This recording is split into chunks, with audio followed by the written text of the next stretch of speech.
Uh, Max One, do you prefer to be called Max One?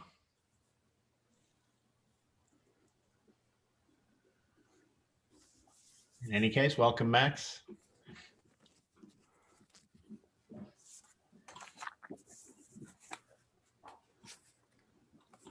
So Sage, are you with us today? Ah, there he is. How you doing? It's all right. Yeah, just behind the scenes here. Velikovsky, as cool as your name is, I'd take Sage's over yours any day. As a philosopher, we all want Sage's name. Exactly. Actually, speaking of that, Sage, I guess and Andy, I guess are we recording? Because I actually have to leave 10 minutes from the end. Yes, we are recording. Right. So this might be a good time to ask everyone if they're okay with our recording this session. Any objections? Seeing none. Sage, I think you can hit record. Good. Well, welcome everyone. It's really nice to see you all. Again, if this is your first time, I'm Andy Norman. I facilitate Examined Lives, or as we affectionately refer to it here, X Lives. Have to say that that designation has a peculiar resonance for me today, and I'm going to get a little bit personal here. My father died this week. Oh, I'm sorry. So his life is now an X life, but that makes the chance to reflect on life with a lot of you that much more meaningful, just because it'll take my mind off of family affairs. I ask not for sympathy, but just actually maybe you'll allow me to dedicate this session to my dad's memory, and we'll leave it at that. But thank you. Virtual hug. Oh, thank you. Wonderful. I like it. Okay, well, back at you guys. Thank you. Okay, so I'd like to take a minute at the beginning to remind everyone that here at Examined Lives, we like to take a highly participatory approach to exploring the topic under discussion, which means we want many brief, colorful contributions, and we're going to try to stitch together a mosaic of sorts of our group thoughts on the subject. Occurred to me that the image in front of you, if you have Zoom in gallery view, which stitches together our respective faces into a mosaic of sorts, might serve as a bit of a metaphor for what we're trying to do conversationally. We want to stitch together many points of view. We'd love to hear from everyone. Okay, so our topic for today is the insurrection of January 6th. The idea is to reflect together on the events of that day, ask questions like, what aspects of human nature were on display that day? What struck you about the events of that day? What surprised you, if anything? And most importantly, what can we learn about ourselves and the human animal in light of the shocking developments on 1/6? So I'll share a couple thoughts of my own just to kind of get the ball rolling, but this is going to be a brief initial prompt, and then I'd love to hear from you all. So I was struck by how astonishingly manipulable the rioters proved to be. They almost seemed just pantingly eager to delude themselves and to believe, to follow, to take direction, to stand by, to stand back and stand by until told to stop standing back and standing by, and to actually fight like hell. How eager they were to wreak havoc and to actually be used by somebody who told them he'd be right there alongside them and then wasn't.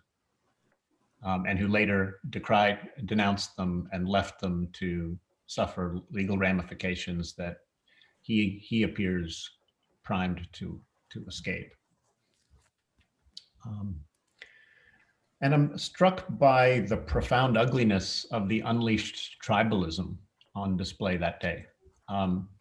if it's true, if what psychologists tell us is true, we're a profoundly tribal animal, and almost all of us are capable of the kind of behaviors we saw that day. And yet that shouldn't lead us to facile moral equivalences, because some of us manage to avoid indulging in the kind of tribal ugliness that we've witnessed others display. So whatever it is that's leashing in that tribalism for some of us, and that ceased to leash in the rioters of that day, it'd be especially nice to see if we can understand that, because we need more of whatever kind of leash prevents that sort of thing from happening more often. All right, enough from me. How did the events of January 6th affect you? Were you surprised by the things you saw? Were you not? And why? I'm happy to hear people speak in a, yeah, I'll mention this. You to get a spot, to get a chance to speak, you can do a couple things. I'm seeing Hank raise his hand manually, which is fine. You can also go down to, I think the Zoom interface has changed a bit. The little blue hand that used to be in the participants window is now accessed under the reactions button at the bottom of your screen. Okay, so that's a good way to kind of get your desire to speak acknowledged, is to click raise hand there. So Hank, start us off. Oh, hi. Can you hear me? Loud and clear. Okay. I know people don't really know me, but I'm a psychoanalyst, psychotherapist. So, and I think as well as, so I think from that practical point of view. Also, I come from, I'm Jewish. My parents were Holocaust survivors. And so I was born right after the war. So early on, before I could even speak or eat, I was infused with that kind of, well, call it the trauma or a certain sensibility. Mm. So just to say that, and the work that I do, and the stuff I was reading, even when I was pretty young, before I went into the field, that's a backdrop to say I wasn't surprised. Gotcha. You'd seen this before. Okay, thank you. Yeah, Hank. Was it Russell? Who else had a hand up? I see a virtual hand from Kurt. Kurt, talk to us. Yeah, thank you. You know, I've been a part of a thread on this for a number of months with a lot of people across a lot of organizations. And piece of really good news, I think you guys know of the film that debuted a couple days ago, The Reunited States of America, with Van Jones et al., based on the book by Mark Gershon, who's a political scientist and consciousness person. We just arranged for David Sloan Wilson to do a program with them. We just arranged that yesterday. So I'm really excited about that. But yeah, tons of discussion about this. And I think the major issue so many people are talking about, and it's so relevant to David's work as well, is that the power of counterfactual narratives in driving cultures, and how that's become now a major player now that there's been given a tacit permission that counterfactual narratives are fine. And it brings up the question in our, I'm an evolutionary biologist as well, the question in our evolutionary path, whether stories are more powerful than fact. And obviously we do think stories are more powerful than fact. And then the question is, how do we keep those stories driving culture in ways that are actually, supporting, good critical decision making and not just running off a cliff. So I think that's a huge issue now across psychology, sociology, evolutionary biology, and so on. But so happy that we've arranged for David to do this program. That's terrific, Kurt. Hey, quick question, Kurt. Do you remember the name of that film so we can all write it down? Yeah, The Reunited States of America. If you just Google The Reunited States, and it premiered a couple days ago, has, Van Jones, a lot of other really, big name people. That's terrific. Yeah. And what a neat tribute to this view of life and pro-social world that David is on that bandwagon. Thank you, Kurt. Anybody else? Kenji. You'll need to unmute. Hello, can you hear me? Okay. I'm kind of, I was interested in Cambridge Analytica affair about how they start to manipulate Facebook information. So they created this psychological biography of Facebook population, and they find out who are easily manipulated, that who has this paranoid mind, then they can target these people and test them. So if you see a normal distributed graph and see how many paranoid people are in the voting population, and you test by sending some fake news to these people, then you see how much effect you had on these people. Then you calculate how much money you spend, how much fake news you spread, then how much change you can have on this distributed graph. Then you can figure out, like, you can win, you can get how much vote. And these things were happening in 2016. And for example, right now, people who do this kind of thing know if you use one time their social casino application, they know who's going to get addicted because they got so much information they can gather from smartphone.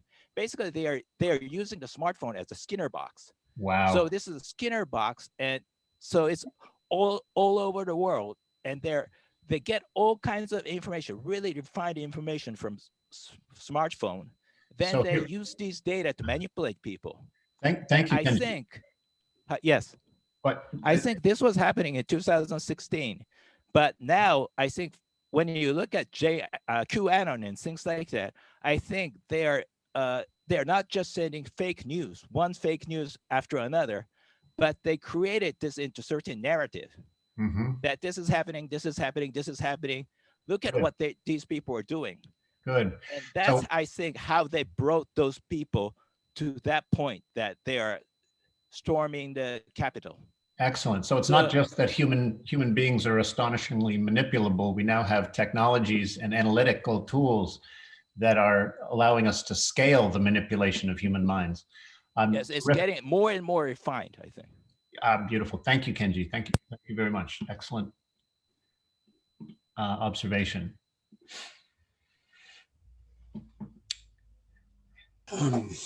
Jeremy. No, I'm sorry, I don't know this person. Let them go first. How about Russell? Sure. Thanks, Andy. I wanted to go back to the issue that you raised of tribalism, because I think we need to look at this from and as evolutionary scientists in the context of the foundation of human sociality and need for group connection. And, the charge of tribalism is thrown around a lot in a negative way, as if, those of us, say, with college degrees, et cetera, are kind of above that kind of sentiment. But I think while everything that's been said so far in this discussion, I think it's true, and the, manipulation and credulity and so on, we need to, I think, really recognize just how important the need for group identity and group affiliation and social connection and feeling respected is universally for people. And people who evolved, and lived for hundreds of thousands of years in small groups that were constantly engaged with each other, that used, rumor, gossip to maintain levels of social control that put people, I presume everybody on this call knows the anthropological evidence about, how groups hunter-gatherer groups would put down, Yeah. any tendency toward standing out and kind of being, defining yourself as better than other people. Yes. And all that whole that's what made Homo sapiens, such a phenomenally successful species. Good. And yet that whole context, of always having social support, Mhm. of always having people around, of always having people in your face and giving you feedback, etc. And being engaged with the group is just so much in the last several, Yes, I mean, I hear you, Russell. This is great. Not only are these tribal instincts really, really powerful, but they're also really important to meet those needs. People with college degrees, good professional jobs, etc. I mean, we get all kinds of social support. But let me read you just a little statement from my brother.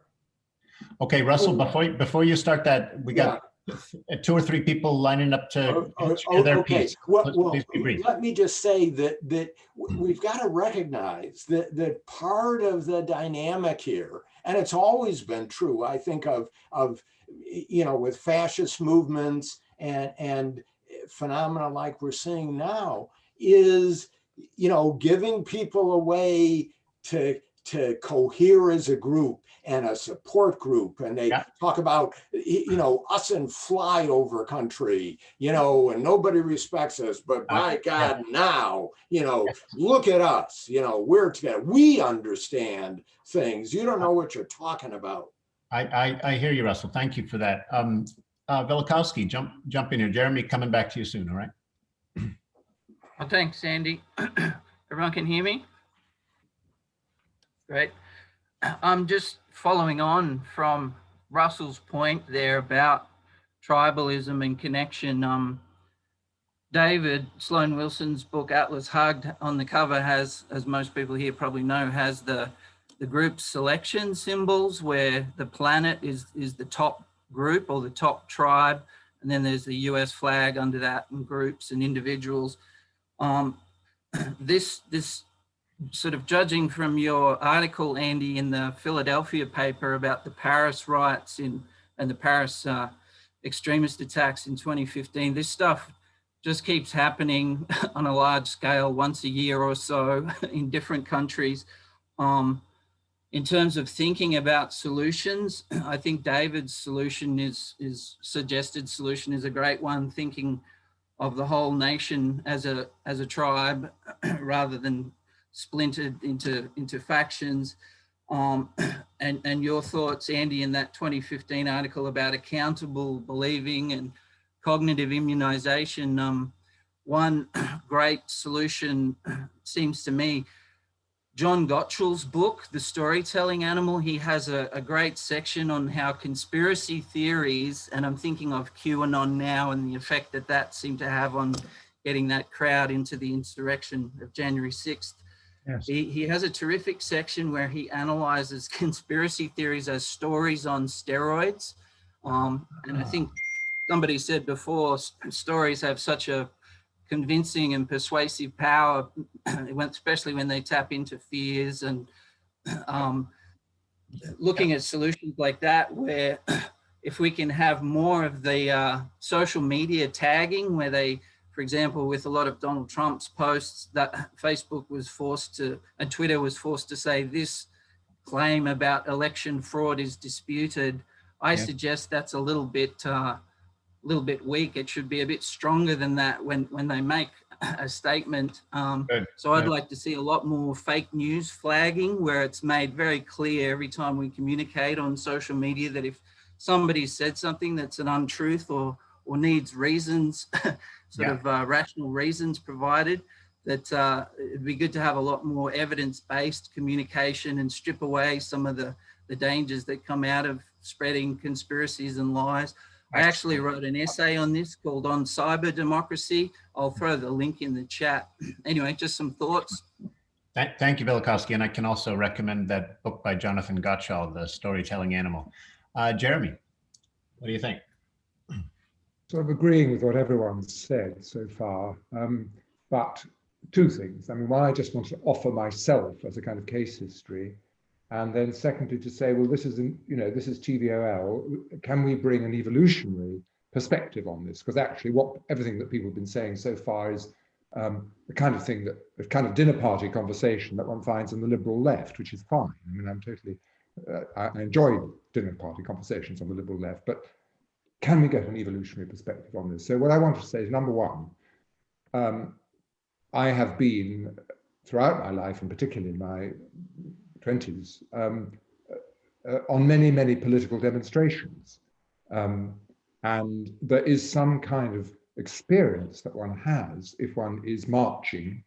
I should hasten to add, these were all very progressive causes, anti-nuclear weapons, etc., and then more recently anti-Brexit.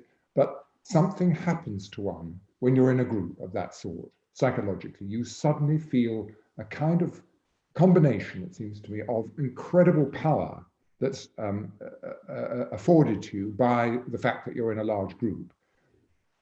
And also a kind, this is where the leadership thing comes in.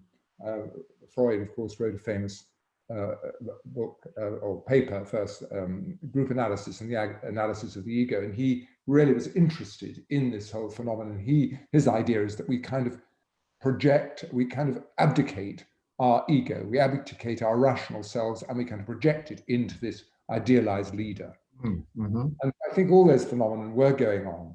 I just wanted to add one more sort of phenomenological, I know I'm talking too long, but I'm not the only one, a point, which is disgust. And I don't mean discussion, I mean disgust. I've noticed in myself disgust feelings towards, currently towards anti-vaxxers. So that immediately creates an in-group and an out-group. And we know from the neuroscience that the amygdala is activated in insecure individuals when they're presented with conflict. So one way to deal with this is to distance oneself in the way that you will distance yourself from something that is, as it were, poisonous, in this case, psychologically poisonous. Yes. Final point, can we get an evolutionary take on this? The only, and I'm not sufficiently sort of sophisticated as an evolutionist, but it does strike me that the concept of niche construction is very important here. And essentially what the Trumpites and Trumpism is doing is a kind of niche construction. So you're saying we're going to create a world in which we can survive and thrive. And where one goes with that, I think it's too facile. It's just wishful thinking to say, oh, well, we'll make the world our niche and we'll all be happy and live happily ever after. And much as I love David Sloan's novel, it contains that kind of rather naive wish fulfillment, which I'm sure himself. We've got to face up that there are competing tribes, which is essentially what Russell was saying. Okay, thank you, Jeremy. Yeah, the whole idea that a conspiracy theory or a good story can kind of construct a niche for a certain social or cognitive niche that might not otherwise be there is I think, fascinating. Steve, jump in here, please. I was just going to say, and I'll try to do this as quickly as I can, and hopefully it won't sound like liberal dinner table conversation. Forgive me if it does. But, you know, you can make different meaning of this event depending on what lens you look through, I think. And I'll share three that seem relevant to me, but I'm going to preface it by saying that all of the lenses are good at explaining and not very good at telling me what the solutions are. So one lens is what I'm going to say is the political science lens. And I would commend you all to read Ezra Klein's book, Why We're Polarized, which explains how American democracy is broken, really, at this point. I won't go into what he says, but the piece of this is structural and systemic in the American political system right now. Another lens is the evolutionary psychology lens, which I think you talk about tribalism and the fact that we're primates and that our need to bond with other people trumps our ability, no pun intended, trumps our ability to think the way Andy wanted us to in the article, one of the articles you had us read. But the third one that occurs to me, and I'm a psychologist by profession, not particularly psychodynamic, but one of the books I read as an undergraduate that has stayed with me my whole life is Erich Fromm's Escape from Freedom, and in which Fromm talks about existential anxiety being an intolerable state for many, many people. And they escape from that by adhering to ideologies and group identities, which it's kind of a trade. I will reduce anxiety and the price I'm willing to pay is to sort of give up my ability to think clearly and let a group tell me what's right and wrong and black and white. So those are lenses which I think make sense, but none of them seem to tell me what to do about it, which is my frustration. So I'll stop there. Yeah, terrific job of highlighting. In fact, we have a huge plethora of explanations and a relative dearth of easily actionable steps to address the problem. Nicely said. You've been waiting patiently. Mike, jump in here, please. Yeah, thanks. Hey, this is my first of these discussions. This is wonderful. I wish I discovered it earlier. A quick anecdote, then a new idea. I wrote a little commentary a while ago, speaking very disparagingly and negatively of tribalism, as we tend to do. And a friend of mine wrote back and said, you might want to be careful with your words. She worked with a lot of indigenous people for whom tribalism was a very positive thing. It was a form of solidarity and cooperation and taking care of each other. So that caused me to rethink a lot of what I'd been looking at here. And there are positive and negative aspects to tribalism. Yeah, please continue. This is great. Yeah, you can continue on that. But I also want to introduce the idea of a cult. I've been describing Trump's base as a cult phenomenon, kind of thinking that a cult phenomena, I don't understand it, but it's something special and unique in psychology. And the more I thought about it, the more I thought maybe cult phenomena is just a label we give to a certain aspect of tribalism that we consider to be a negative part of tribalism when it has a negative impact on society and the members of it. And I just wonder if people had more ideas about what really is a cult phenomena and how that fits into evolutionary psychology as a whole. Wow, if I can just pick up on that briefly. Sebastian Junger, the author of The Perfect Storm, has a book called Tribe, where he does research, sort of on the ground research about how soldiers feel about the units that they serve in, and how profoundly existentially satisfying it is to be part of a group of warriors that have each other's back and that are fighting for each other's lives. That meets an existential need that modern society just doesn't meet very often, and that there's this void in our lives with respect to the sort of the existential needs that evolution has given us.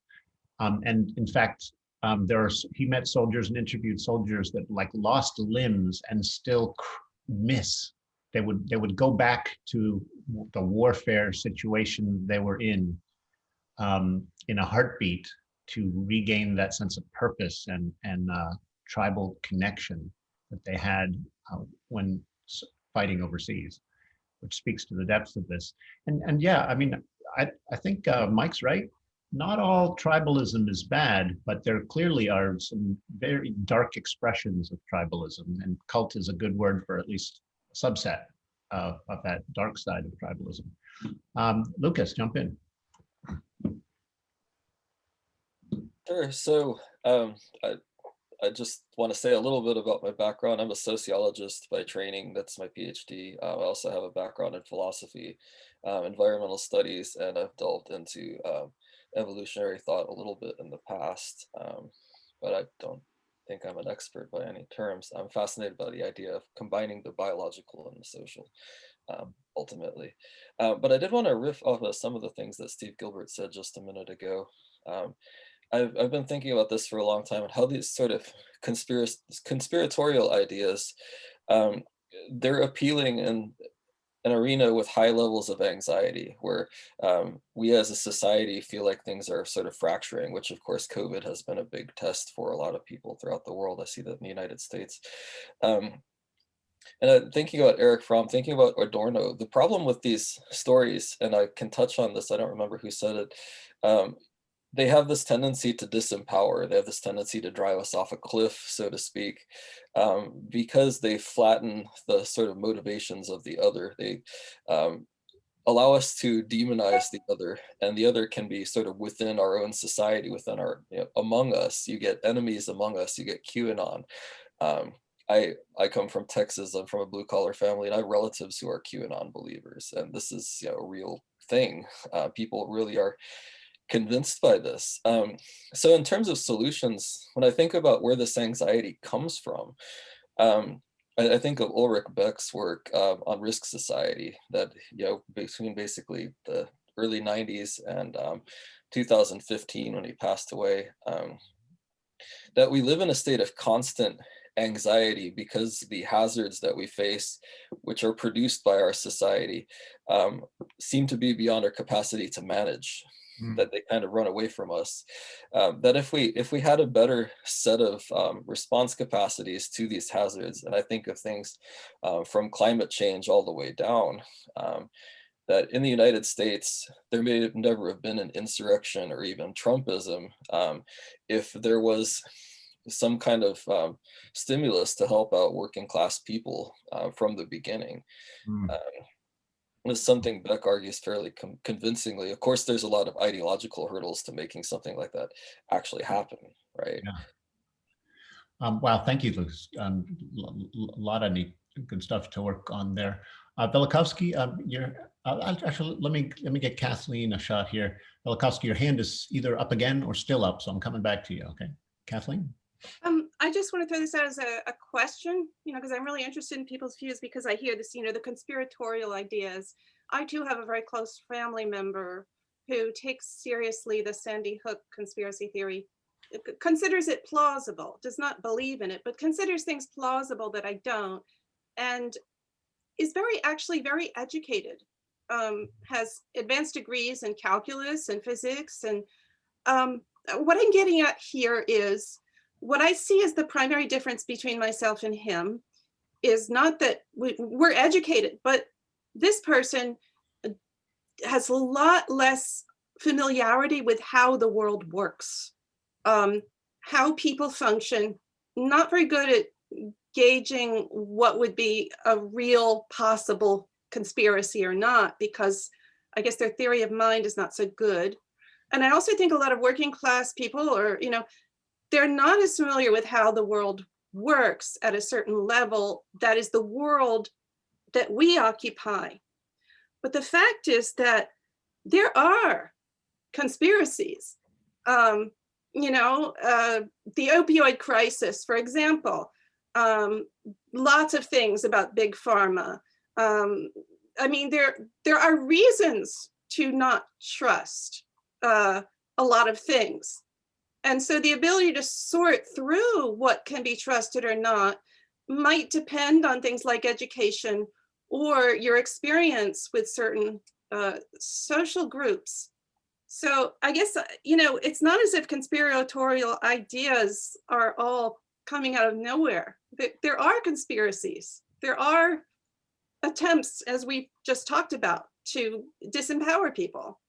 Yeah, people do conspire. So the term conspiracy theory is a little bit an odd one, because it suggests that whenever you attribute a conspiracy, that you yourself are the problem, and that's clearly not true, right?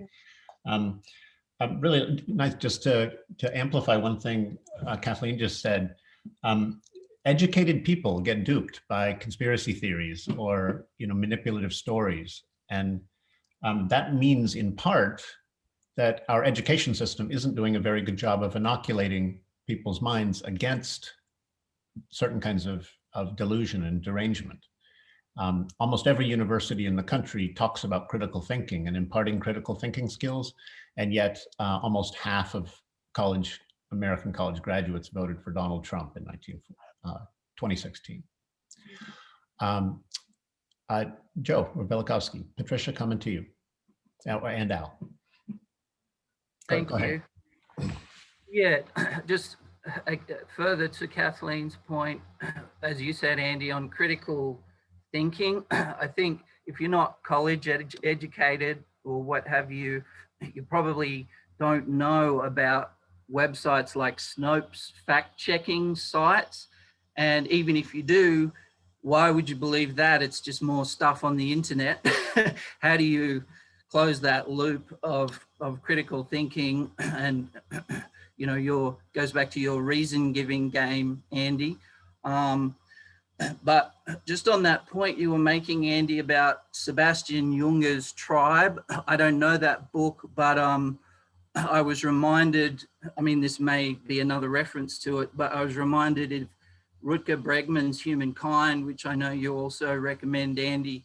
He early on makes the point, why were these Nazi soldiers fighting so hard even after the surrender? And he makes the point that when they were interviewed, they were fighting for themselves. They saw it as this brotherhood that transcended all else. And they're always going to look out for their brother as opposed to the out group. And that sort of ties in with one of the catchphrases of QAnon, where we go one, we go all. So they've designed the QAnon conspiracy quite brilliantly and fine-tuned it with all the elements that kind of hit all our vulnerabilities from cognitive, from our cognitive vulnerabilities point of view, and emotional vulnerabilities. To throw up a solution, I'm gonna say the most controversial and dangerous thing I've ever said in public.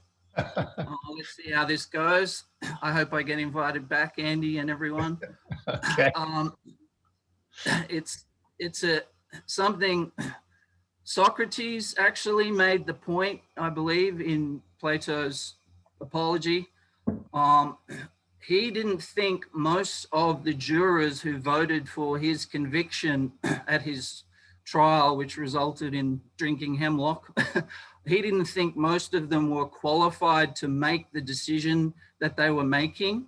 So as a totally outrageous suggestion, the idea of, in the same way we have to apply for a driving license, because if you're getting on the road and you don't know the rules and you're not capable of safely handling a vehicle, you're putting other lives in danger. And so, which ties into your point in the Philadelphia article, Andy, about if a road destroys 1% of the vehicles, we maybe need to patch up that road.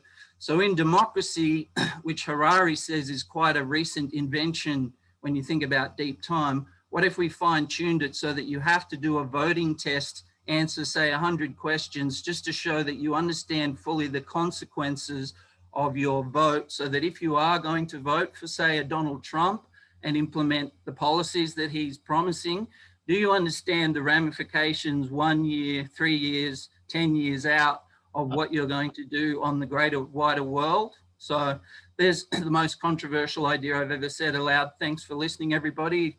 Good night. Thank you, Velikowski. I'm not ready to excommunicate you yet, but we'll see what the cult here has to say, and we'll come back to you. Andy, I know you've been waiting. Kathleen, Hank, you guys are here, but I'm in part for the interest in gender diversity here. I'd like to hear from Patricia. Oh, sorry, I didn't know my hand was up. Oh, but would you like to share your perspective anyway? Patricia? So I just wanted to echo the comments that various people have made on critical thinking and critical analysis. Velikowski, I love that idea. I think it should be further explored. Maybe a bit too broad, but it's certainly an idea. We talk often about critical thinking and college educated people, but I would say I know people who are not college educated who can critically analyze a situation better than a college educated person, and vice versa. Of course, the same thing happens. We often talk about the need for critical thinking at the college university level, but I think it speaks to the need to introduce that method of thinking early on in the education system, so that if you don't go on to college, that you are prepared to digest information and make your own decision about it.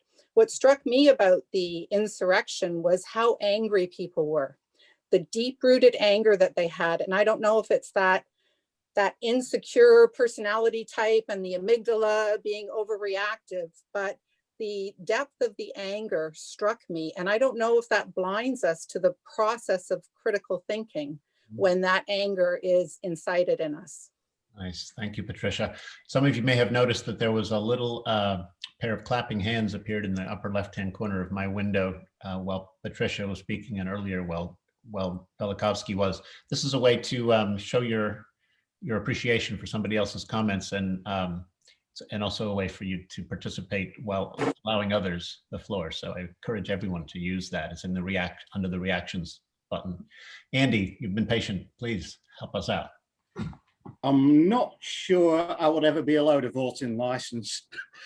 I wanted to return to what Jeremy was saying about having an evolutionary perspective on this, possibly leading to evolutionary solutions.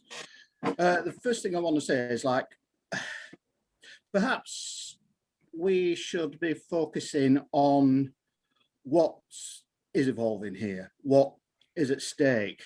That is focusing on the survival of the narrative itself. It's a very mimetic perspective, but it seems to me as though two different narratives, two different memes, they're speciated, they've schismed. And these two different memes are in competition over the same resources. So there's a limited number of resources, and these two memes are essentially fighting over them. As to how a solution might work, how would that work in biology if you've got two species fighting over the same resources? I suppose the only way of doing that would be to prevent them from perceiving the same resources as being the thing they're fighting over. I haven't really got a solution to it, but that's just a thought. Andy, I actually can nudge that lovely question and idea a bit further down the road. It seems to me that, you know, this concept of mind share used in marketing. Yeah. So various companies compete for mind share. Yeah. Right. Yeah. And of course, ideas and memes and are constantly competing for mind share all the time, even before media marketing professionals get involved. And something like an awareness of how that competition can unhinge minds, hijack minds when not regulated in some fashion, I think is very much to the point, and definitely directs our attention in the direction of solutions. Yeah. Thank you. Rebecca, what do you think?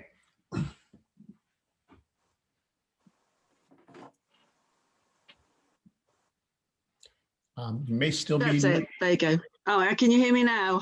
Yep, loud. So, for me, the thing that's kind of shocking and interesting is not so much. I mean, obviously the insurrection, of course, but after that, kind of the second impeachment of Trump, because the people there who, as I saw it, and I might be really wrong, so apologies if I'm kind of making the wrong conclusions, agreed on the events and agreed on guilt, but disagreed on what it mattered. So people who were highly educated and very invested in the system put their tribe before the system, so that in effect, the law kind of no longer exists, really. And I think that's just astonishing, the extent of tribal belonging that trumped, came before their entire reason for being. Yeah, absolutely. That makes wonderful sense to me, Rebecca. Thank you. Hank.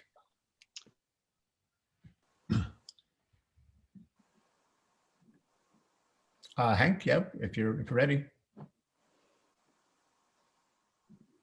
I'm not hearing you, Hank. Maybe you're muted. Okay, well, let's hear from, let's see. Has anybody not had a chance? Lucas, you've been waiting. How about you? I'll pop back in fairly quickly. I hope what I said before didn't sound too word salady. I wrote a paper called Democracy, Risk, and Return to Industry that's under review that has those ideas probably spelled out in greater detail than I could do here.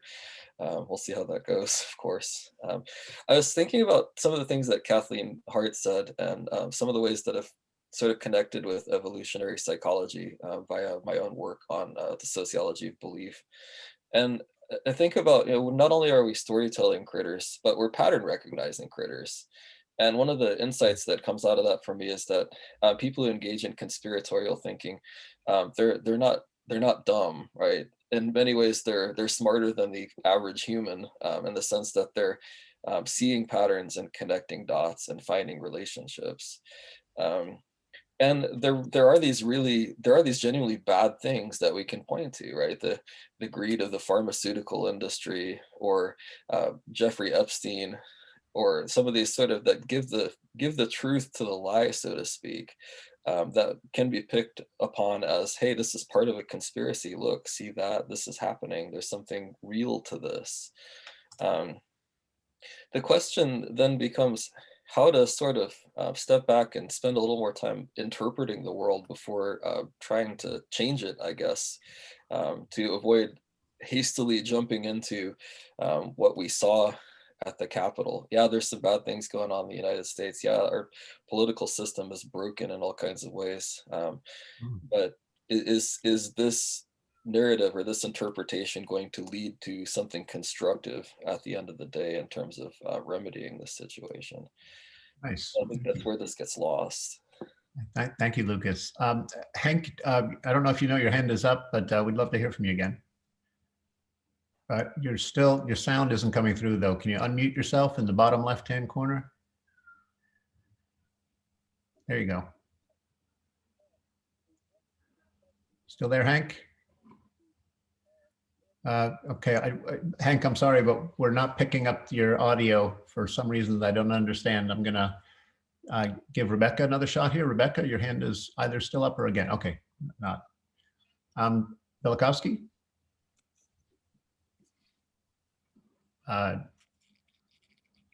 Anybody? I think Kenji had his hand up. Sorry, Kenji, I missed it. Please jump in.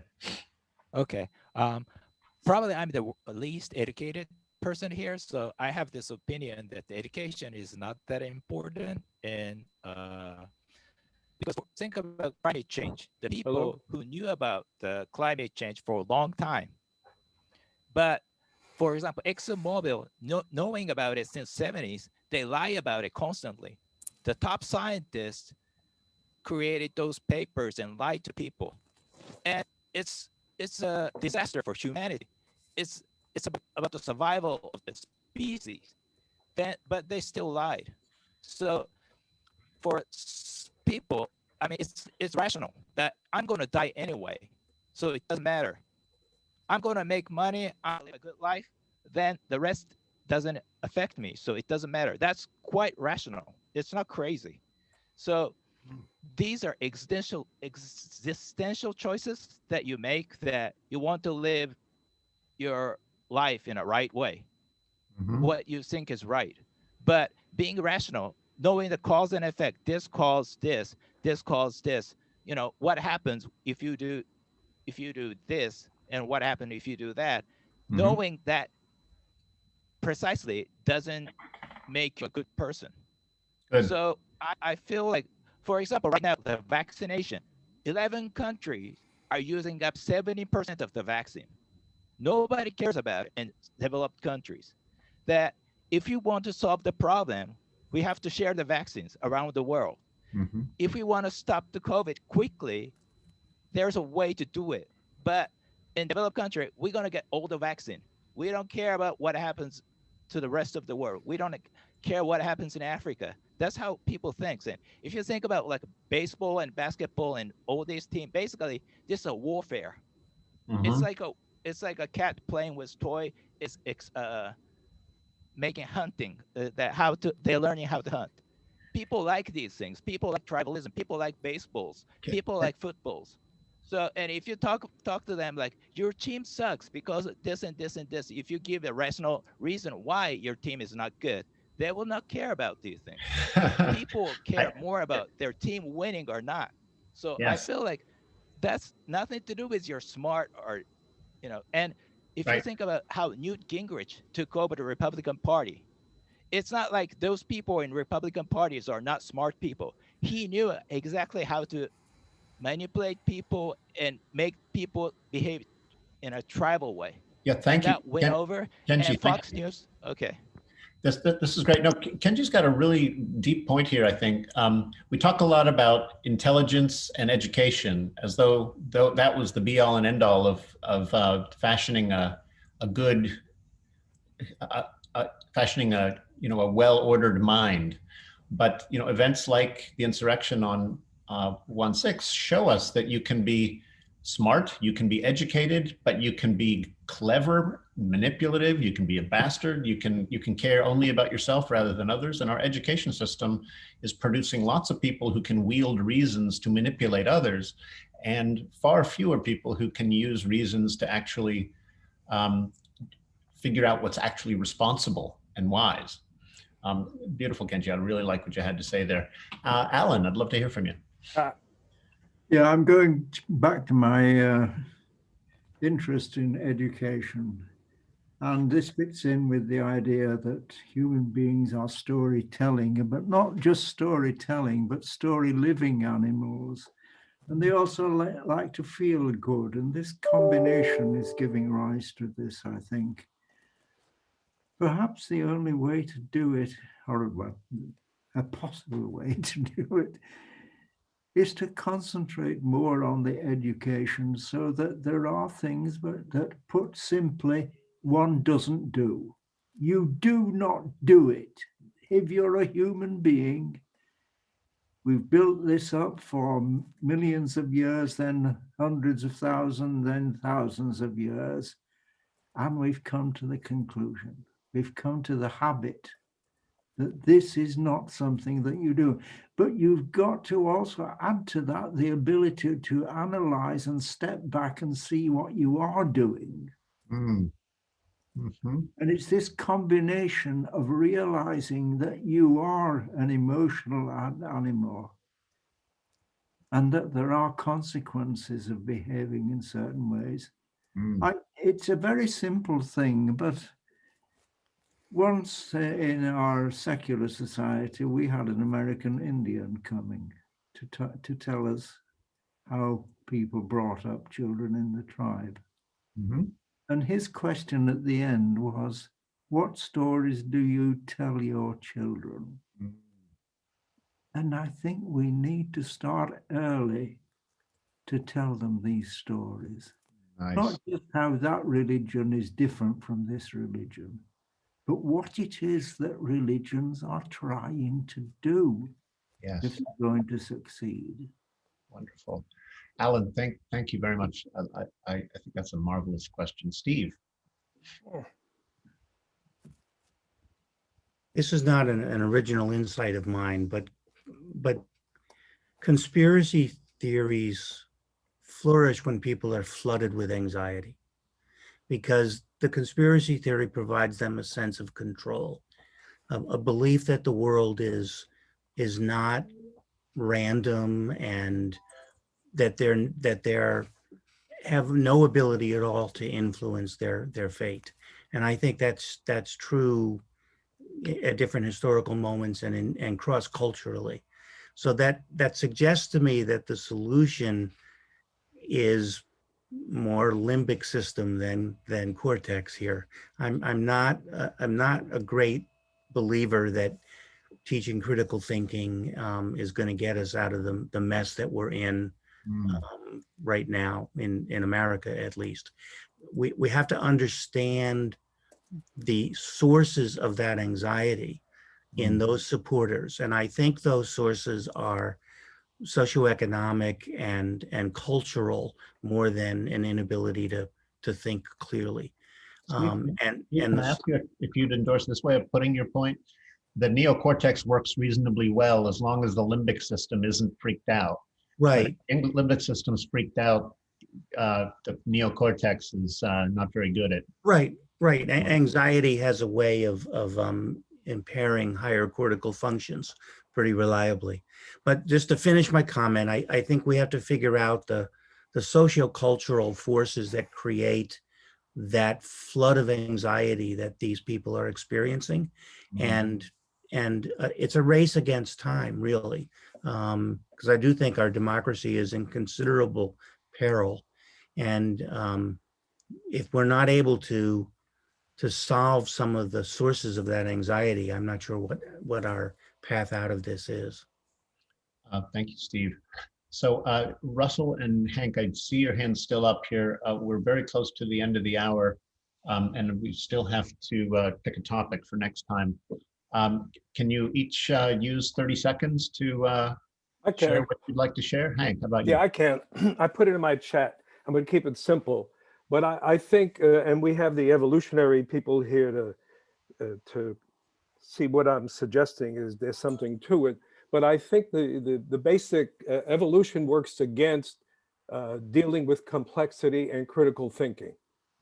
So I would say that as a group, maybe here or anywhere that I've encountered, that we're in denial of that the brain is really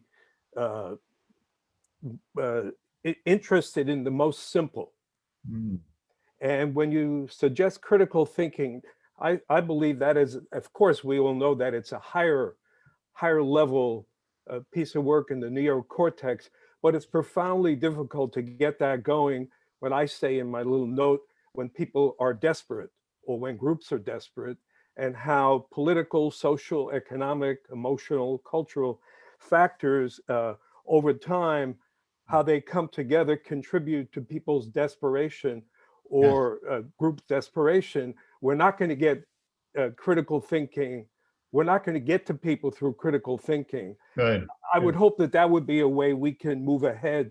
And if we base it on that belief, if we're in agreement with it, maybe we can find other ways than trying to address critical thinking. That's it. Good. Thank you, Hank. Russell, you get the last word here, and stick around, everyone, for so you can help choose the topic for next month. I would just make 2 points. One is I would suggest picking up Anthony Appiah's book, The Lies That Bind, that emphasizes the importance of understanding phenomenon ranging from religion to nationality in terms of what people do to kind of create a sense of community. And secondly, I think that all that's been said about the importance of looking from turning from the neocortex to the limbic system, from quote rationality to emotion, really has to do with recognizing the importance of community. And we ought to be talking about not just how healthy individuals are, but what are the community ties that people have? What are the groups that they have to support them? And what are the impact of various policies on social policies on preventing adequate social connections in groups? And what are we doing about that? Great. Thank you, Russell. That's a very nice cap to this discussion. And I found this discussion fascinating. So wonderful, wonderful insight from so many of you. Thank you very much. Quick question for Sage. Sage, will the video for this be available for members of this group to share with others who might find it interesting? Is that something we can do for them? Sure, I'll provide. We have most of the sessions recorded, so they're available on request, but I'll provide this one as a link for anyone to view. Okay, well, wonderful. Thank you for that. Okay, guys, time to choose a topic for next month. I'm going to suggest 4 of them, and most of you know the routine. listen to all four first, and then I'll bring up one at a time, and you can vote for as many as you like. And the topic that gets the most votes will be the topic for next month. All right. One is one that I suggested last month, realism, optimism, or both. So if realism tends to sap us of optimism, and that pulls us one direction, but optimism wants to go and hope want to pull us in a different direction, how do we mediate that tension? I think that would be a really fascinating thing to explore. That's topic number one. Number two, why do we crave status? Where does it come from? What are the consequences of our status cravings? How do we manage that? Topic number three, the trolley problem. Most of you have probably heard of this thought experiment involving trolleys running people down and killing either one person on one track or multiple people on another track. Turns out that those thought experiments shed really interesting light on how the human mind works on moral questions. And I've had the pleasure of teaching that on that discussion topic many times. And so I think it would be fun for us to explore that together. And finally, are we fundamentally selfish? How deep does human selfishness run? Okay, so those are our four topics. For voting purposes, please try to use the little electronic hand to vote. And Sage, please help me count the votes. Russell and Hank, could you put your hands down before we begin? Okay, thank you. Okay, all those in favor of discussing realism, optimism, or both? Hands up.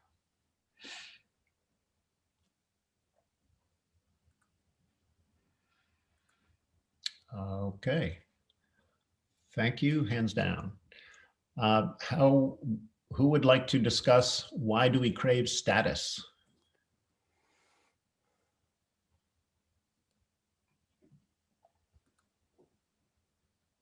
Okay. Actually, it looks to me as though we have a couple of votes being submitted in analog fashion. Sage, did you happen to notice how many analog votes we got for the first topic?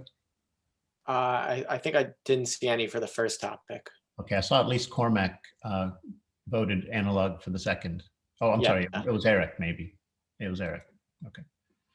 So let's add his hand to the list. Okay, topic number three, the trolley problem.